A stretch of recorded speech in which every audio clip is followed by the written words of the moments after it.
When Jesus finished giving these commands to his 12 disciples, he went away from that place to teach and to preach in their towns.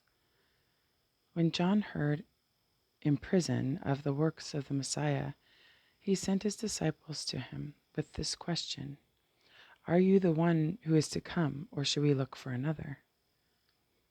Jesus said to them in reply, Go and tell John what you see and hear. The blind regain their sight, the lame walk, lepers are cleansed, the deaf hear, the dead are raised, and the poor have the good news proclaimed to them. And blessed is the one who takes no offense at me.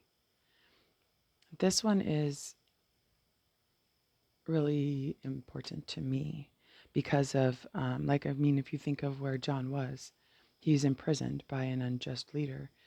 And while people knew, like, the Messiah was to come, there was a kind of an unspoken expectation that the Messiah would free them from the unjust systems they were in.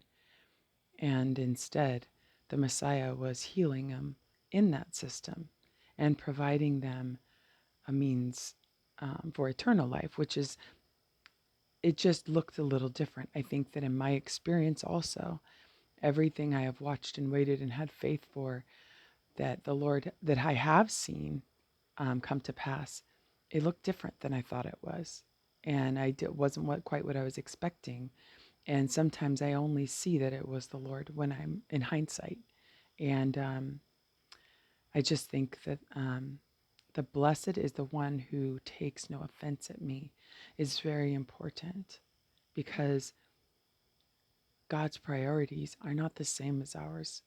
And sometimes the way that he chooses to do things feels disappointing sometimes, because we are expecting freedom from something when instead the answer is strength to endure it, or something which, if I can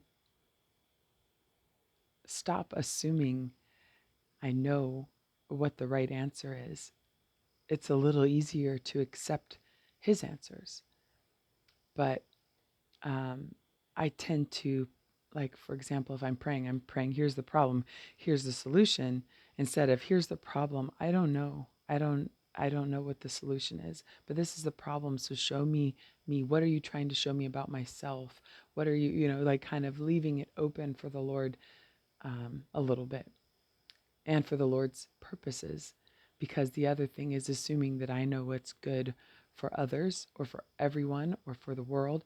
I mean, because sometimes some of the things that have brought about the greatest spiritual awakening in me, um, and source of strength for my future, have been really difficult situations that I would have prayed away 1,000 times. And I know others praying for me would pray them away as well, because it's hard to watch people you care about going through things, right?